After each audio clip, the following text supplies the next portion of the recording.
Thank you all for joining us this evening. My name is Isabella Yee, the Leadership Immersion Program and Outreach Manager with Leadership Council San Mateo County. As a lifelong resident of District 4, I'm grateful to have the opportunity to moderate. Leadership Council San Mateo County is excited to be here tonight in North Fair Oaks and collaborating with our partners, democratizing leadership training and providing space for our community to share their perspectives is an important part of our mission. With that being said, I want to welcome everyone to District 4 San Mateo County Board of Supervisors Candidate Forum, sponsored by Choose Children, an initiative of Silicon Valley Community Foundation. And thank you to our two candidates, Antonio Lopez and Lisa Gauthier, for joining us tonight. I'll pass the microphone to Yahaira Ortega to kick us off. Good evening. I'm Yahaira Ortega, the Senior Manager of Policy and Equity with Thrive Alliance. Thrive Alliance is a robust, trusted network of 200 plus nonprofit organizations, government entities, foundations, businesses, and community leaders with a shared commitment to strengthening the nonprofit sector, thereby improving the quality of life in San Mateo County. Thrive unites the voice and influence of nonprofits, helps build their capacity, and enables effective cross-sector collaboration. As an organization, Thrive hosts these candidate forums in collaboration with our partners, Leadership Council San Mateo County and Choose Children, to provide nonprofit leaders and the business sector with the opportunity to learn more about the ideas, visions, and priorities of candidates for local office. Today, we'll focus our discussion on issues that impacted nonprofits as community-based service providers, business sector, and children advocates. Before we get started, we would like to continue our organizational practice with a land acknowledgement. We acknowledge that our office and services operate on ancestral homeland of Ramaytush Ohlone tribes, and we honor with gratitude the land itself and the people who have stewarded it through the generations. As an organization that is dedicated to advancing equity, practicing empathy, and understanding each other's differences, we aspire to show appreciation, respect, and concern for all connected to this land. Thrive is committed to gratefully recognizing the Indigenous people of our region and throughout. We invite you to learn more about your native land at nativeland.ca. Before I hand it over to our partner, I would like to remind you all that voting starts as early as next week. You can mail in your ballot, drop off your ballot, vote in person starting October 7th. You can find additional information at smcvote.gov and vote411.org to learn more about what is on your ballot. Remember, the last day to vote is November 5th. Now I will hand it over to Christine. Thank you, Yahaira and Isabella. On behalf of Choose Children and Silicon Valley Community Foundation, welcome to tonight's candidate forum. First, I'd like to thank both Thrive and Leadership Council of San Mateo County for all you've done to put this forum together. We are honored to collaborate on this event. And thank you to our candidates for San Mateo County District 4 Supervisor for joining us this evening and helping us to be more informed and educated voters. Choose Children, an initiative of Silicon Valley Community Foundation, is a partnership of organizations and individuals committed to creating a bright future in San Mateo and Santa Clara counties for children and families. We work to champion babies, toddlers, and preschoolers and ensure that elected officials and candidates for office take action and support investment in approaches that advance the well-being, care, and learning of young children, their families, and the essential workers who care for them. Choose Children is a nonpartisan and non-endorsing initiative that uses the opportunity provided by an election to elevate issues important to our young children and give them a voice in our future. Our kids need us, and we have a responsibility to ensure that young children begin their lives healthy, safe, and ready to succeed in school and life. And we need our kids even more. The economic vibrancy of our region relies on making it a place where families with young children see a future for themselves. When we work together to ensure that young children and their families are supported, the impacts are far-reaching and long-lasting. We see better educational and career outcomes for our next generation, greater economic security and mobility for our early care workforce and their families, and a robust and just local economy. We look forward to tonight's discussion and thank you all for joining us. Thank you, Christine. Finally, a few other housekeeping items before we get started. Thank you to our interpreters this evening, Brenda Graciano and Tony Mejia. To ensure that our Spanish language interpreters have time to translate moderator comments and questions, as well as candidate statements and responses, we ask that all individuals speak clearly and at a moderate pace. We will also provide a brief pause between answers to allow the translator to finish their interpretation.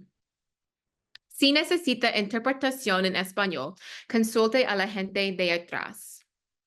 And if you are listening to this on Zoom and would like to access the live transcript section, click the 3 dots on the far right corner and enable live transcript. And here are a few reminders about this evening's candidate forum. This is a nonpartisan event which aims to provide voters with information from the candidates so that they can make informed decisions when voting. Therefore, we ask our in-person participants to keep all expressions of support or opposition quiet for today's forum in order to allow each candidate to equally and fairly express their views. This event will be recorded in English and Spanish and will be available on Thrive and Leadership Council San Mateo County's YouTube channels and on our respective websites. Respectful behavior. Please remain respectful to all candidates and other audience members. Disruptions such as shouting or interrupting will not be tolerated. And audience members are not permitted to directly address the candidates during the forum. Questions will be asked by the moderators only. The questions for this evening were based on previously submitted questions during the registration form. Please refrain from clapping, cheering, booing, or any other reactions while candidates are speaking. Applause is allowed only at the beginning and end of the forum. Please also refrain from advertising any campaign materials, signs, or banners during the forum. And in order to minimize disruptions, if you need to leave, please do so quietly and try to not disrupt the proceedings. And before we begin, we want to express our sincere gratitude to our sponsors, the Silicon Valley Community Foundation. Choose Children. Silicon Valley Community Foundation plays a vital role in empowering community-based organizations and providing the resources needed to drive systematic change. Their support has been instrumental in making this forum possible, and we deeply appreciate their partnership. Thank you, Isabella. Now, before we begin, I'd like to welcome Antonio and Lisa to the stage.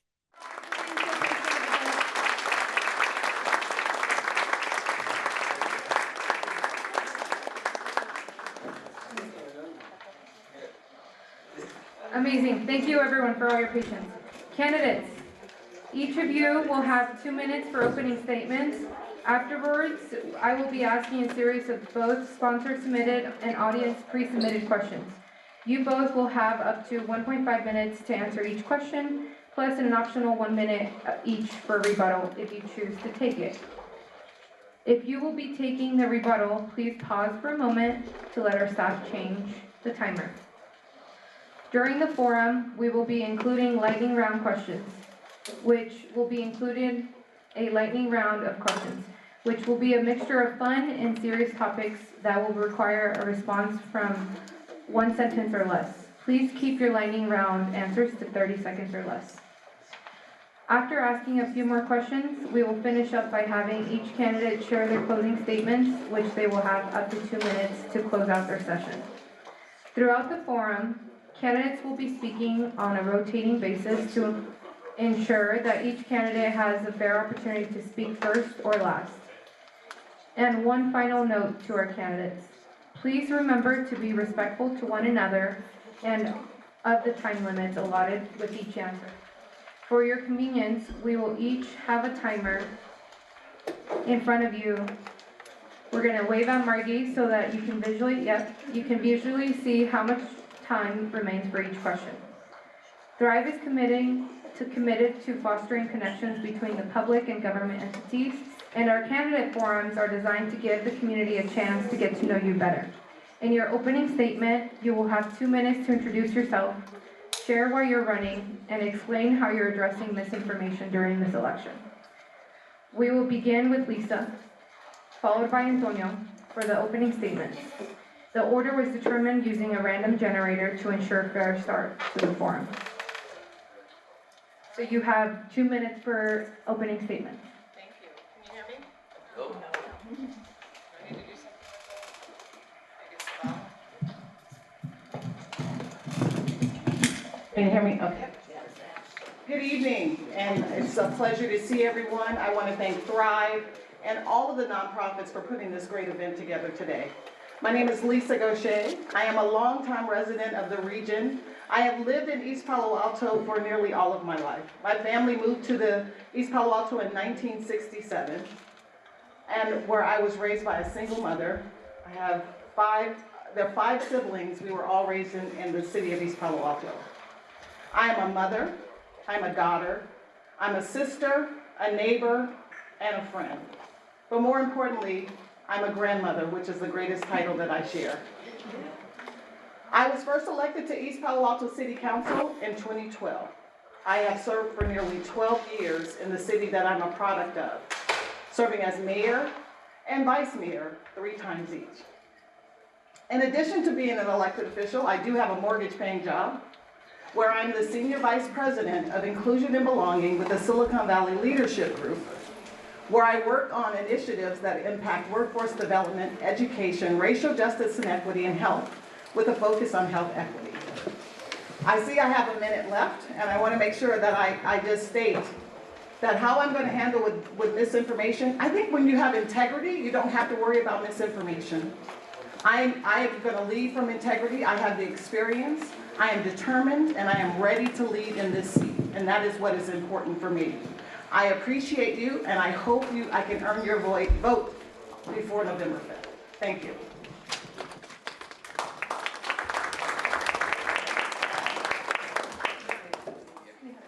Good evening, everybody. It's a beautiful thing to see this room packed. I hope my time isn't starting yet. I just want to say it's so wonderful. I was wondering if there was going to be a full house tonight, and y'all proved me right.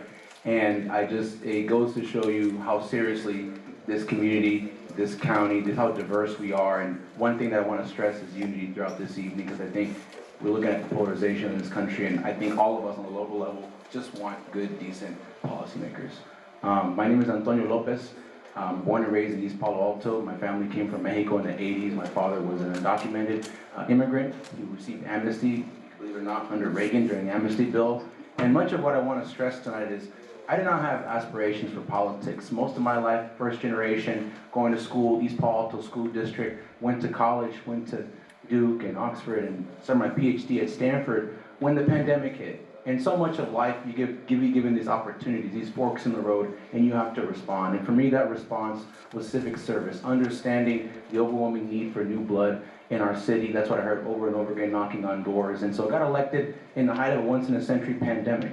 And you think about how that makes you battle-tested. I mean, 3 months into office and dealing with how to get vaccinations and translating in Spanish, improving our school districts, reducing violence and crime in East Palo Alto. And so for me, these 4 years, almost 4 years, have really demonstrated how important it is that we have policymakers who are willing to do the work, who are willing to roll up their sleeves and go above and beyond. And that's the kind of caliber of a candidate you have in me. Happy to answer any questions. How to deal with misinformation. You know, during COVID, there was a lot of misinformation about the vaccine. You know, folks even thought getting individuals who understand how to move the needle, no pun intended, when it comes to the particular field, that's how we get things done. So with that, I'll yield my time and happy to answer any questions you all may have. Great.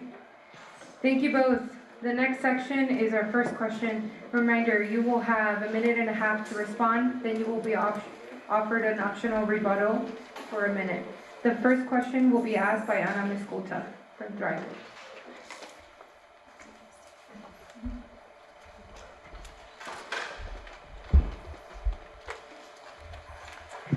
Good evening. Hi. My name is Ana Misculta. I'm the Director of Community Resilience with Thrive Alliance of Nonprofits. This question reflects a lot of the work that we do at Thrive with the community organizations active in disaster. Okay, the county and cities are often unable to identify and meet all of their community needs during disaster, despite this being widely considered a jurisdictional responsibility. As a result, local nonprofits and community-based organizations that comprise the countywide COAD often use their own resources to provide a number of services to the community before, during, and after disasters to help address these unmet needs. However, these nonprofits are rarely reimbursed or funded by any jurisdiction for their services. As a supervisor, what measures would you take to materially support and fund nonprofits that provide disaster relief and resilience services where the county does not have the capacity to do so?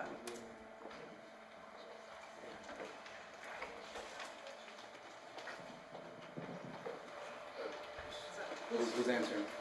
We're going to switch the orders to whoever went first. No, I appreciate the question. You know, one of the most visceral, for any of you who have the privilege and luxury of being an elected official or even a community leader, there will be visceral moments in your lifetime where there are indelible marks on how to make an impact for you. For me, there are a couple.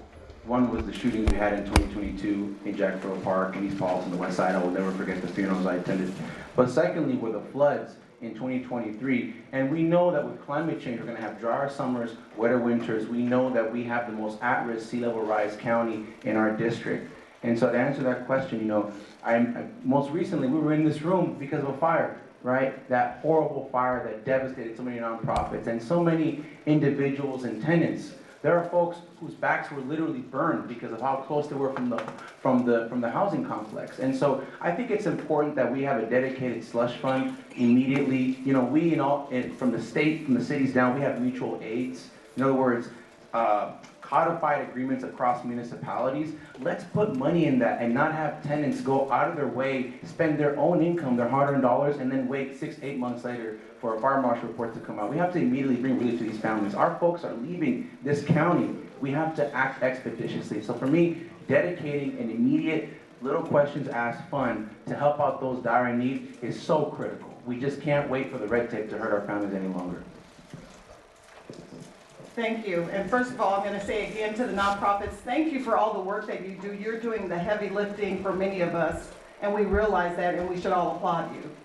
Now, when it comes to the funding, we have seen when COVID happened and children didn't have hot spots, we had philanthropic partners who came in and helped to fill the gap. Having those relationships where we can work with those organizations that can fill the gap are really critical and important. During flooding, when individuals didn't have money, again, who came to the rescue? The philanthropic community. So that public and private partnership is going to be so critical. But where we can set money aside, I agree that we need to have money aside. How do we partner with the state to make sure that we're leveraging those resources and the taxes that are going to the state?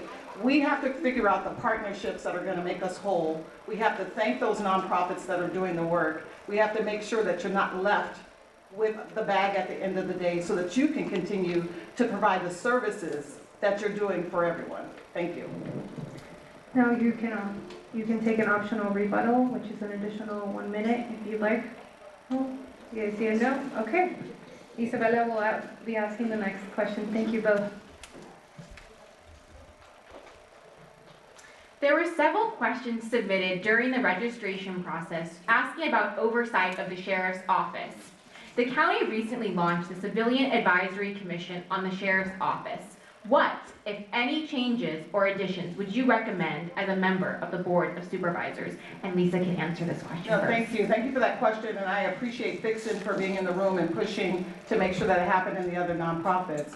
Right now, I think we need to give the sheriff an opportunity to see what she can do, and I think they're giving her a year to figure it out. But if it means more resources, we need to give more resources. Look, my son, who's an African-American male, has gone through some challenges, and I understand the pain and the circumstances. So to make sure that people are being held accountable, that's what we need to do in our county. So I know that the Vixen is there. I don't know how many meetings have happened recently, but I know there's been some meetings.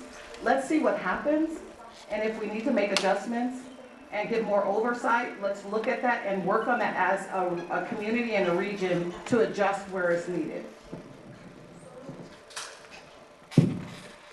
Yeah, I mean, one thing that is so critical when you're in government is not to take things personally. And I see many former mayors here, I'm sure they all can attest to it, to not take things personally. And similarly to the sheriff, I have all the respect and the history she's bringing to bear as one of 2 Latina sheriffs.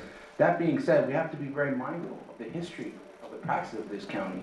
and the sheriff's office when it comes to be a black person in San Mateo County, the likelihood you are of being arrested. Chinua Kobe, the sister from Half Moon Bay, who was wielding a butter knife. And so for me, yes, we have to make sure we give Sheriff her runway. And I also think it's important to have checks and balances in any level of government, right? So we have a civilian oversight body, making sure that that has a subpoena power. God forbid if there are any officers or individuals who are doing malpractice, like any official, any department, if they are not doing their job, we need to hold folks accountable. And so I think it's about having that social trust, that accountability of, yes, go do the work, but I want to make sure that the residents understand, what are we doing to keep y'all safe? What are we doing to make sure that if you're walking down the street in Redwood City or in North Bar Oaks and you see an officer, do you trust that officer? And I see Ivan here representing Palo, making sure we partner with nonprofits like that to humanize, to make sure that folks they trust the individual who's behind that vehicle. So for me, it's so much beyond the sheriff. It's about creating a community of public safety and making sure that we also have an opportunity for nonprofits, social justice organizations to lend their voice to these important issues. Thank you. Lisa, you have an optional 1-minute rebuttal. The only other thing I would add is for the oversight, like how are we tapping in and working with this oversight committee to understand what's missing, what's needed? If they're sitting at the table and they understand what the needs are, I think it goes back to having a partnership and understanding, is there something missing? What can we do more to make sure the residents of San Mateo County are protected? Antonio, optional rebuttal for one. Thank you both. Now let's dive into the lightning round. You will have 1 minute to respond to the first question and a minute with no rebuttals for the last two. Question 1 is, what's the best community event or tradition in the district? And Antonio, you can answer this first. District? That's not fair. Well, it's not in my district. It has to be in District 4? District 4. I'm gonna go with National Night Out because 1, we all got it, and 2, it's the most recent memory. And on Gardenia Way, they took all 6 of the trophies. They had Ro-Ros, they had catfish, they had collard greens, they had samosas. I'm a big food guy, right? Growing up Latino, food's such a critical part. So I'm gonna say wherever there's food, there's gonna be good vibes. They had a hip hop class, they had Zumba. It was just one street. I mean, and that's the beauty of our community. We're one of the most lowest income, but you know what? We have the most hustle, we have the most ambition, we have the most dream makers in this district. And I, for one, will go to any place where you take something and you make something out of nothing. That's our district. And so, National Night Out, and again, I give my kudos to Chief Lou. Our law enforcement will always support our public safety officers, and I think what they're doing to create inroads in our communities make us feel safer as a model for the whole county. Thank you. That's a great question, and it's a difficult one because our district is so unique and so different in all different places. Most recently, I attended the Music on the Square in Redwood City. And if you were there for the Michael Jackson night, there was like barely enough room to get through. So it's neighbors hanging out together. I like to dance like nobody's watching me and getting out and just really having a good time. That's important. And also one other is the music at the dock. There's music that's taking place at the dock.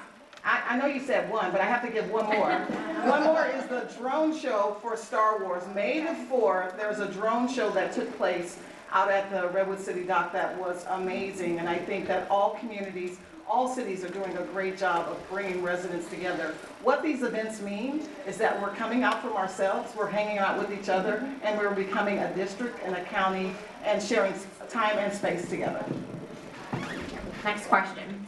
Since Hopeful Horizons ordinance was passed, unhoused people have not been cited or fined, but that could happen. How would you want to see this ordinance implemented moving forward? Lisa, you can respond first. Yeah, so this ordinance, I hate to see us penalize individuals who are homeless, but I know when I'm walking in the community, people want to be safe. People they don't want to have blight in the community. So I think it's a way, what we can do is what we did in East Palo Alto at Bell Street Park. We provided wraparound services to the homeless or unhoused community members, meaning that we tried to meet them where they were. Do they need mental health training? Let's give them the mental health access they need. Is it food? Do they need a job? Let's make sure that we're providing the resources necessary to help those who become housed. And then we need transitional housing, and outside of that, without affordable housing, it's very difficult to house those individuals without affordable housing.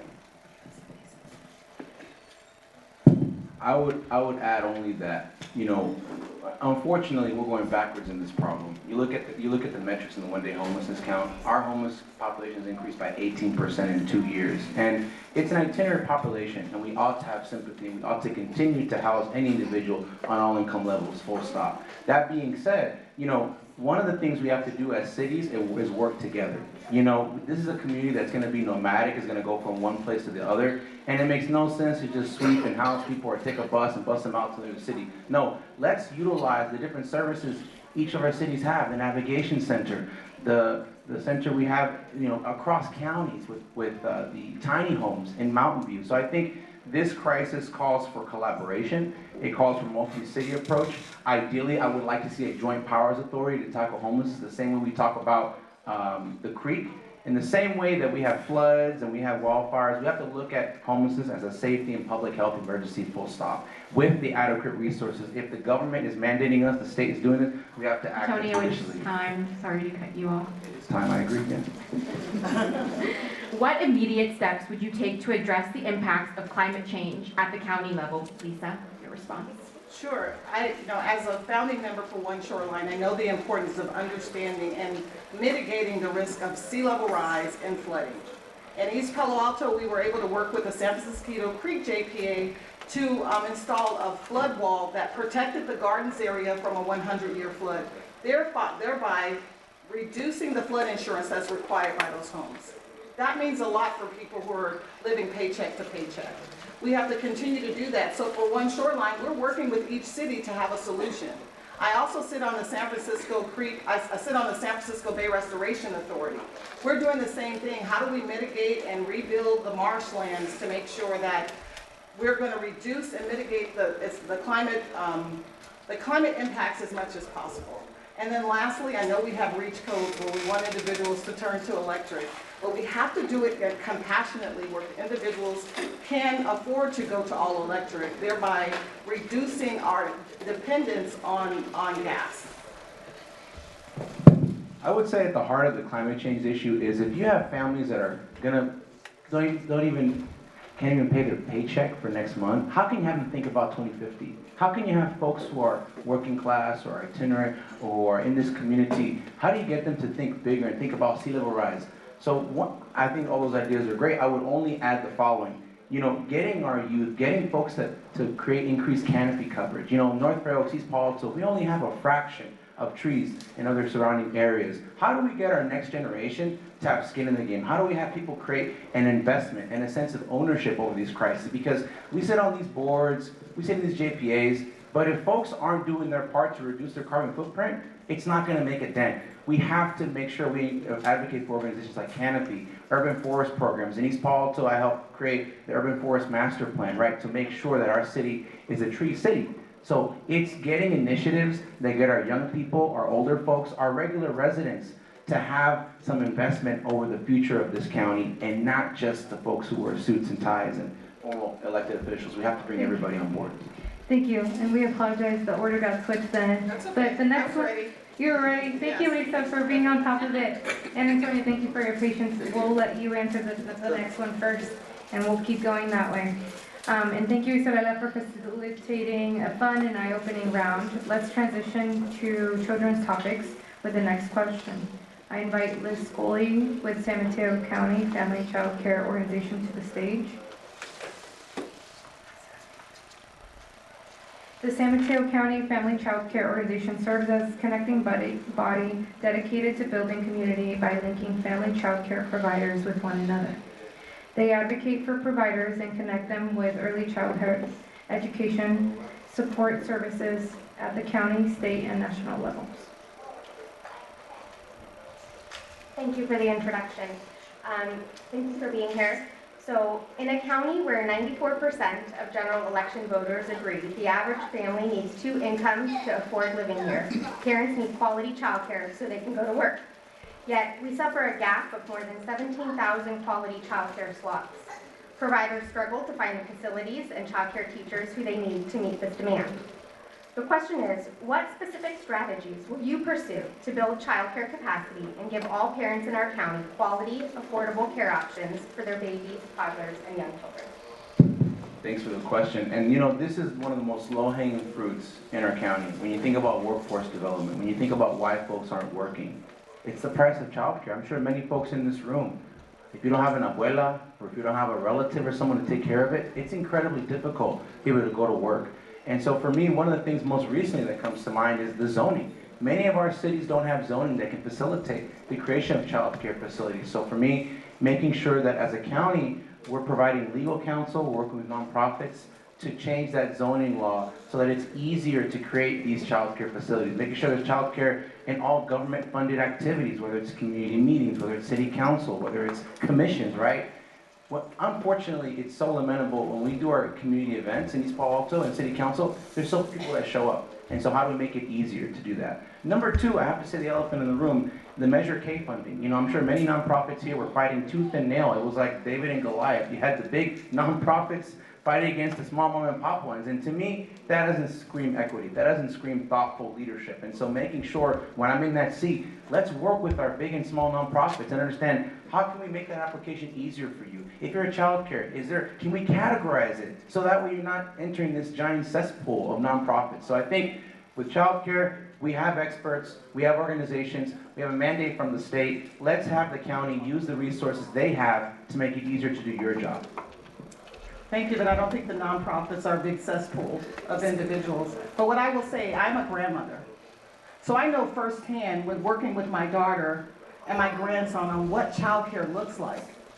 Yes, we have to create more spots. How do we work with the daycare providers who are at home? How do we expedite and make licensing easier and more efficient so that we can create more spots? That's what's on the line right now. And not only that, when we have some of our state programs, they preclude somebody who has just a little bit more money from participating. So how do we open up spots so that if somebody makes just a little bit more than what they should, they actually have an opportunity to go into school? We know that preschool is so important because our kids are learning to read and preparing for education at that young age. So they need to have daycare provided to them. And if they can be home, what is better than to be home and have a program where you can be home and have daycare? My daughter and I have to trade off. Some days when my grandson can't go to school or school is closed, I'm fortunate that I can work from home, but not everybody has that. So let's support the home daycare providers, and let's make sure that we're making licensing easy, and let's pay the people who are watching our children a fair wage so that they can continue to do the work. Okay, we have 1 minute rebuttal. If you have anything else to add. Not so much a rebuttal, but I would echo and add, as an ancillary point, but important, Congressman Mullen is working on the Federal Poverty Act. And, it brings up a good point that a lot of these benefits, to qualify, to live in the Silicon Valley, unless you live here, you have all these benchmarks, federal benchmarks, state benchmarks that just don't fit our families. My mom tried to get my little brother to get a dentist through Medi-Cal. You had to make less than $21,000 a year. Did you hear what I said? $21,000 a year. There are some folks who make that in a month here. And so making sure we go to Sacramento and DC and say, hey guys, your numbers don't math. The math ain't mathin', as my colleagues would say. And with Congressman Mullen, the Federal Poverty Act has not been updated since the 60s. It was made by Brooklyn sociologists. And so making sure just that these benchmarks are actually adequate, given the inflation, given the exorbitant cost of living in this county. That, to me, again, a low-hanging fruit that can just make the working class, the lives of our families just a little easier. Sure, I would just say again, a barrier to employment for many families lies within child care. So making sure that child care is accessible is going to help so many families. So we just have to look at it and make sure we're taking care of our future generations, because our children are learning to read from preschool to 3rd grade. We want them to be able to understand what they're reading from that point on. So daycare slots are critical and important, and we need to make sure that there's space. Thank you both for answering that question. As a reminder, I will ask you to hold your mics closer to your mouth and speak at a moderate pace. I know you all are timed, but our great interpreters are back there trying their best to keep up with the speed, so please keep that in mind. And That 1 minute timeline is just getting us, you're trying to get everything in. for these long ones, you get a 1.5 minutes and then another 1 minute, just in case you want to add something special on top. And I will try to model the same thing at the next question. So, as Thrive Alliance and Silicon Valley Council of Nonprofits Landscape Report and Follow-Up Survey indicated, many nonprofits face financial uncertainty with the end of pandemic-related funding intersecting with continued increase in demand for services. What measures and programs would you implement and support to bolster the sustainability of the nonprofit organizations in the county? And we will begin with Lisa for Thank 1.5 you. minutes. No, thank you so much for that. This is a great question because it's not just the nonprofits that are struggling financially, but how do we make sure that we're supporting when you have a gala or an event where there's funds that are coming through? Where are those partnerships that can help you stand up your nonprofits? Again, you're doing the work, and we need to make sure we're supporting you. Measure K funds, it was oversubscribed by the need. We know that there's a greater need for resources for our nonprofits. We're going to have to figure out how we're going to crack this. I've attended a lot of galas, so I'm spending a lot of money to try to support all of these events. But where are there partnerships? Where can we combine efforts? That is going to be important when we as we move forward for our nonprofits. I don't have all of the answers because I'm looking at a lot of nonprofits, and you may come for me for additional resources. But we have to make sure that we're figuring out how we're going to help you and make sure that you can stay in business to do the work that you're doing. Thank you, Antonio. Yeah, I mean, I would just say the way we crack at it and move the needle forward is by categorizing that Measure K funding and not having everybody have a free-for-all for all nonprofits to apply for the same funds, and maybe not put it like right after the holidays and give people a short time window. I mean, there are just certain basic things we can do, like basic, like asking nonprofits, like, hey, does this timeline work for you? Like, come back. Like, but I feel as if, forgive me, but sometimes us in government just aren't necessarily checking in with our folks enough to make sure that it makes sense. And that's not a knock, again, it's not a personal thing, it's an observation. Number two, in East Palo Alto, in East Palo Alto, we have our summer activation program. In 2019, right before the pandemic, how do we make our folks who are, have asthma, maybe obesity, how do we get them to have better fitness? We work with nonprofits from Step It Up to basketball to chess.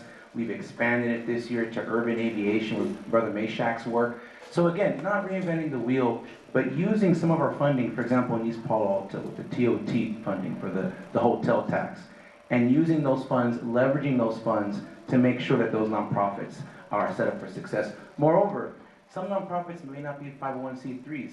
Some businesses may lack business licenses. So I think we also have to lift up, to quote a former mayor who's sitting in the audience, we have to lift up our organizations. If they're not capacitated to serve, but they're doing good work, let's use our legal acumen, our political muscles to help them get there.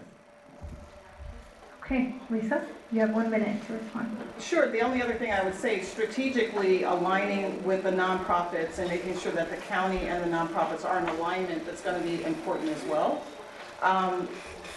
Funding is critical. Where can we lean on the state for additional money or other organizations? Grants are going to be important, and understanding how to apply for grants so that you can get the additional resources to do the work. Okay, thank you. And Antonio, do you have anything else to add for a minute?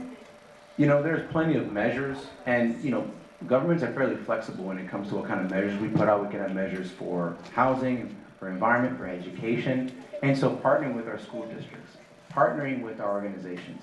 There's always money to go around. I firmly believe that, but are we connecting with the right folks? When I worked for the state senate for Josh Becker, half my time was just connecting people to the right agency. And I think that in the nonprofit world, it's the same thing. And so I think it's our responsibility as government officials to direct folks to the right place, to make sure they have the funding.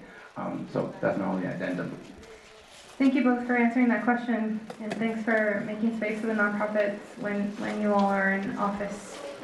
For the next round, you each will have 30 seconds to respond to each question. So, if you had, for the first question, Antonio's going to start with this one. And the first question is, if you had to create a slogan for the district, what would it be? Hustle's everything, and we're gonna make it together. Okay, Lisa? Oh my goodness, what would the slogan be for the district? A community and space for all. We want to make sure that everybody has a place at the table and can survive and thrive. Amazing, I love both of them. Hopefully we can put it on a sign somewhere. All right. The second question is, what is the most pressing issue you see facing the residents of D4, and how would you address that one issue in 30 seconds? And the first person to go, Lisa. Sure, the pressing issue would be homelessness and what's happening in the community, so the housing. So ensuring that we are providing wraparound services, we're really addressing what is happening, getting to the core of why someone is unhoused at the time, and figuring out how we're going to solve that problem, because once we can solve that, I think we solve other problems as well. And homelessness, let's be honest, is a symptom of a reality. We haven't built the housing stock. It's a symptom of unaffordability. The homelessness is just a symptom of what we're all facing, our inability collectively as a state to really wrap our arms around how we house everyone. Some actors are better than others, and the Attorney General will tell you that. But the way we solve it, it's not one silver bullet. You had the BAFA Housing Authority, that was $20 billion on the line. Create ADU programs, first-time home ownership, creating taxes and measures to make sure that we can bring funds to help out with rental assistance, including the unhoused. So yes, it's important, but it's a symptom. Thank you. And for the third question, you still have 30 seconds, and it should be pretty short. If you weren't in politics, what career would you be in? And we will start with Antonio. Poetry, teaching, writing poems. There's less drama, there's less controversy. No one goes up to you and says, I didn't like that poem you wrote. I want to have a meeting with you. No, it's like the opposite. But you know what? Poetry keeps me honest. Like, poetry is all about feeling. Poetry is all about telling a story. And it does help me when I do my work about what is the story I'm trying to tell about East Palo Alto in 2024? How far have we come? How far has this district come? So even though I'm not writing poems on a notepad these days, I still incorporate it into my daily practice. Thank you. Lisa? Thank you. So I have a mortgage paying job that I kind of like. I am the Senior Vice President of Inclusion and Belonging, where I get to work on policy and initiatives, and I get to work in the innovation economy, working with some of the largest companies that are impacting our region. Though that is what I enjoy doing, and I would continue to do. Yeah. Amazing. And for the last question, you will have a minute to reply, and we will start with Lisa. And the question is, historically, the precincts in District 4 have some of the lowest voter turnout in San Mateo County. What plans do you have to increase voter turnout this election and all future elections? Thank you for that question. Oftentimes voters don't see themselves in the process, so they're not as inclined to act. So how do we get to make sure that the voters know that they're involved in the process? I can tell people that in 1983, East Palo Alto became a city with 15 votes. So had 15 people stayed home, we wouldn't be a city today. So working with young people, we need young people to know that their votes matter. I remind people that my ancestors died so that I would have a right to vote. And it would be criminal of me, I believe, if I didn't exercise that right to vote. And just reminding my children know that they have to vote as well. So again, making sure that people see themselves, they know that their votes matter. And we need to go when we're knocking on doors, encouraging people, and take them to the ballots if we need to make sure that they're going to the ballots. Oftentimes people don't know how to vote. So having organizations like League of Women Voters who can spell out what's happening with the ballots, people are just confused at times by what's happening. It's such a coincidence. This morning I was at Eastside. For a long time it was actually our only high school in East Palo after the closure of Ravenswood. And I want to shout out Chris Bischoff and the work that he's done.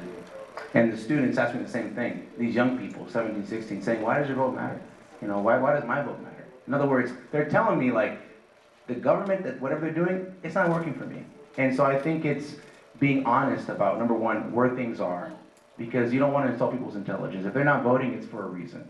And I think it's important to start there. Number two, you gotta just have a lot of people run for office. Like, part of getting people to vote is them getting excited about a candidate. Remember when Obama ran and how historic numbers were?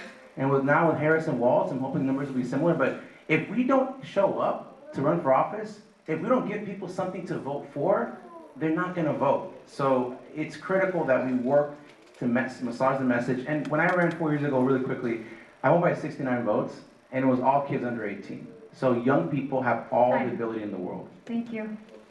Thank you both for all your responses. This next question, you will each have 1.5 minutes to respond and then an optional 1 minute rebuttal. And we'll start with Antonio to answer this first question. What have been mistakes made and lessons learned as a city council member that will be an asset as a county supervisor? You know, for me, I think it's about working with people, and it's all about collaboration. And I think when I look back at my record so far in this council, I want to bring energy, I want to bring boldness, but also want to let people know that I work together, that I work with everyone, and that I want to make sure that the needle that we're moving when it comes to housing, when it comes to homelessness, that if we're doing a decent job, how can we be better? And so I would say making sure that meeting with all stakeholders when it comes to big decisions. You know, when you have big decisions with housing, with environment, with criminal justice, getting all the advocates on board. You know, big ticket items like development, big ticket items like housing. I think for me, being able to work with those individuals and have them come back to me and have those conversations beforehand, before making a decision, is so important. And so that's why, for me, having that open door policy, meeting with people beforehand, and being candid with people about where I stand, or being able to evolve on issues too, I think is important. Because, you know, when it comes to whether it's cooperating with ICE, when it comes to housing preservation, these are very complex issues. And I think also we as public servants ought to have the latitude to figure out, you know, what are those issues that are most important and what's the best way to solve them. So I would say just hearing people out, collaborating, having all of the information beforehand, before making a big decision, I think is important. Thank you for that question, and I would have to reflect back to our Amazon decision when we decided to approve our Amazon building. Not that I regret having Amazon in the city of East Palo Alto, but I think the way that we made the decision, you know, one thing that I learned from the Leadership Council when we talked about how people should lead, not being an authority, but in leadership means that you're bringing other people into the conversation. So not just making a decision right away. And I think had we slowed down a little bit, we could have explained a little bit better about what happens with our Amazon building. At the end of the day, Amazon felt like they couldn't hire 300 engineers in the city. The city, we decided to go with a career center that would help individuals with job training, help them find jobs, get their resumes up to speed. But at the time when you're making a decision without slowing down, that can cause a lot of problems. I think it caused a lot of heartache within our community, but we're grateful through the work with Job Train and where they are and what they're doing right now in our community to make a difference and to provide our residents with jobs. Hopefully that's what we're working on, to make sure our residents of East Palo Alto will have jobs that will give them a living wage so that they can stay housed in this region. Antonio, you have a 1 minute rebuttal if you'd like. For full disclosure, I was in college when the Amazon deal happened, but I remember reading about it. What am I rebutting? I disagree with Lisa. I would just say. The question was what mistakes have been made, what have been mistakes made and lessons learned as a city council member? Well, I think, look, with all due respect to Mr. Sobrato, I do remember reading at the time, he essentially said, and I quote, "You guys don't have the engineers." And that is kind of a slap in the face when you think about it. You know, to say that a community is educated, I think what we could have done, and again, I agree with my colleague, like when you're on the dais, there's a certain level of heat and on the spot moment where you can't play quarterback. You know, talking to those individuals, say, okay, but 20 years from now, 10 years from now, how can we change that? We're doing that with Measure HH, with the pilot program, with Street Code and Job Train, but I think, and again, I wasn't on the council, but had we pressed back to Sobrado and said, okay, like, give me a program, a feeder program, where all these kids can go into Facebook, So sorry, go into Meta. time. Lisa, would you like to, No, thank you. we'll invite Christine up for the next question.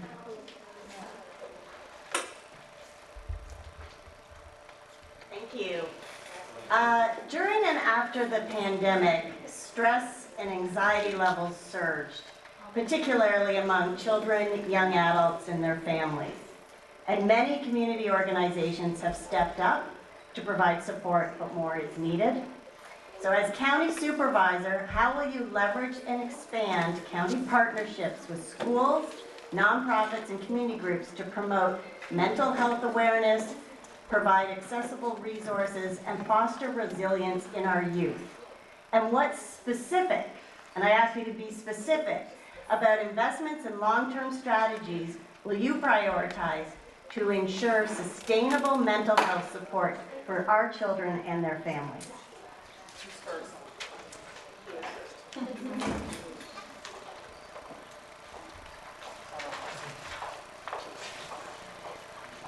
Lisa can answer this one first. Sure, thank you. So great question. My daughter is a licensed marriage and family therapist, so I'm always being analyzed when I'm with her anyway. Look, we know that during the pandemic, not just for our youth, but our seniors as well, loneliness is the top condition for a lot of our seniors who are at home. Our youth are spending so much time on social media, and I believe the Governor Newsom tried to address social media, trying to pull back, schools are trying to pull back from social media as well. I think it's important that we invest in mental health resources and opportunities. Not only do our youth need help, I know there's the Children's Community Council that does some mental health training. Ensuring that there's going to be opportunities and recognizing the need for mental health support within our schools will be very important. So I believe we have to find the resources to make sure we're standing up and supporting the mental health needs that are needed, not in our schools and for families. I would say we need a conventional and also non-conventional approach. So in East Palo, about a year ago, in partnership with other cities, the police department had a partnership with Star Vista program, and that allowed police officers to be accompanied by mental health clinicians. I remember a conversation I had with Jeff, our chief again, and he said to me, you know, Antonio, sometimes when we're out there, you're an officer,